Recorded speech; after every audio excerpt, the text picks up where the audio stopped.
പ്രതിപക്ഷ നേതാവാകാൻ രാഹുൽ ഗാന്ധി ഒരുങ്ങുമ്പോൾ പ്രതിനിധീകരിക്കുന്ന മണ്ഡലം വയനാടാവില്ലെന്ന ദുഃഖത്തിലാണ് വയനാട്ടുകാർ. രണ്ടാമത്തെ തവണയും രാഹുൽ ഗാന്ധി വയനാട്ടിൽ മത്സരിച്ചപ്പോൾ കൂടുതൽ ഭൂരിപക്ഷത്തോടെ വിജയിപ്പിച്ച ചരിത്രമാണ് വയനാടിൻ്റെത്. എന്നാൽ ഉത്തർപ്രദേശിലെ റായ്ബറേലി മണ്ഡലത്തിലും വയനാട്ടിലും ഒരേ സമയം വിജയിച്ചതിനെ തുടർന്ന് ഒരു ലോക്സഭാ മണ്ഡലം കൈവിടേണ്ട സാഹചര്യത്തിലാണ് രാഹുൽ ഗാന്ധി വയനാടിനെ മറന്നുകളഞ്ഞത്. ശരിക്കും രാഹുൽ ഗാന്ധി വയനാടിനെ മറന്നതാണോ, അല്ലെങ്കിൽ മറ്റു ചിലർ പറയുന്നത് പോലെ രാഹുൽ ഗാന്ധി വയനാട്ടുകാരെ വഞ്ചിച്ചതാണോ? മനസ്സില്ലാ മനസ്സോടെയാണ് വയനാടിനെ കൈവിടുന്നതെന്നാണ് രാഹുൽ പക്ഷം. മലയാളികളുടെ സ്നേഹവും മതേതര നിലപാടുമാണ് രാഹുൽ ഗാന്ധിക്ക് വയനാടിനോടുള്ള പ്രിയത്തിനുള്ള പ്രധാന കാരണം. 2 തവണ മത്സരിച്ചപ്പോഴും വൻ ഭൂരിപക്ഷത്തിൽ വിജയിപ്പിച്ച വയനാട് മണ്ഡലത്തിലുള്ളവർ രാഹുലിനോട് വലിയ സ്നേഹം പ്രകടിപ്പിക്കുകയും ചെയ്തു. പ്രചാരണ വേളയിൽ നേരിട്ട് കാണാൻ കഴിയാതിരുന്നിട്ട് പോലും കൈവിടാതിരുന്ന വോട്ടർമാരെ വിട്ടുപോകാൻ താല്പര്യമില്ലെന്ന് രാഹുൽ ഗാന്ധി ആവർത്തിച്ചു പറയുന്നുണ്ട്. അതിഥി MP എന്ന ആക്ഷേപം ഉയർന്ന രാഹുൽ ഗാന്ധി തെരഞ്ഞെടുപ്പ് പ്രവർത്തനങ്ങൾക്കുൾപ്പെടെ വയനാട്ടിലെത്തിയത് 25 തവണ മാത്രമായിരുന്നു. ഓരോ വരവിലും 1000 പോലീസുകാരെങ്കിലും സുരക്ഷാ ചുമതലയ്ക്കായി എത്തിയിരുന്നുവെന്ന് പോലീസ് വൃത്തങ്ങളും പറയുന്നു. രാത്രിയാത്രാ നിരോധനം, ചുരം ബദൽപാത, ചുരം വികസനം തുടങ്ങി വയനാടിന്റെ വികസന സ്വപ്നങ്ങൾ സാക്ഷാത്കരിക്കാൻ രാഹുൽ ഗാന്ധിക്കായിരുന്നില്ല.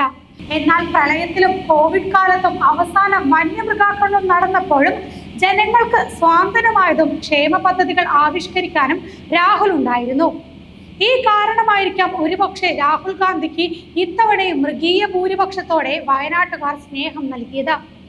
എന്നാൽ പ്രത്യേക രാഷ്ട്രീയ സാഹചര്യത്തിൽ AICCയുടെ നിർദ്ദേശം തള്ളിക്കളയാനും രാഹുലിന് കഴിയില്ല. വയനാട്ടിൽ പ്രിയങ്കയാണോ മുരളീധരനാണോ? വയനാട് കുടുംബമെന്ന് വിശേഷിപ്പിച്ച രാഹുൽ തന്നെ ഒഴിയുമ്പോൾ സഹോദരി പ്രിയങ്ക ഗാന്ധിയെ തന്നെ സ്ഥാനാർത്ഥിയാക്കണമെന്നാണ് കോൺഗ്രസ് പ്രവർത്തകരുടെയും താല്പര്യം. ജനങ്ങൾക്കിടയിലെ പ്രിയങ്ക ഗാന്ധിയോടുള്ള മമതയും മുൻനിർത്തി രാഹുൽ ഗാന്ധി ഇല്ലെങ്കിൽ പ്രിയങ്ക ഗാന്ധി മത്സരിക്കണമെന്ന് ആവശ്യപ്പെടാൻ കോൺഗ്രസിലെ ഒരു വിഭാഗം തയ്യാറെടുക്കുകയാണ്.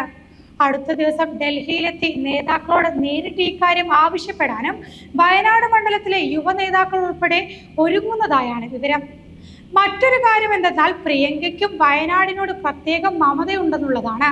എന്നാൽ ദേശീയ നേതൃത്വം നിലവിലെ രാഷ്ട്രീയ അനുകൂല സാഹചര്യം നിലനിർത്താൻ രാഹുലും പ്രിയങ്കയും ഉത്തരേന്ത്യ കേന്ദ്രീകരിച്ച് പ്രവർത്തിക്കണമെന്നും വയനാട് സീറ്റിൽ പ്രാദേശിക കോൺഗ്രസ് നേതാക്കൾ മത്സരിക്കട്ടെ എന്ന നിലപാടും ഒരു പക്ഷത്തിനുണ്ട്.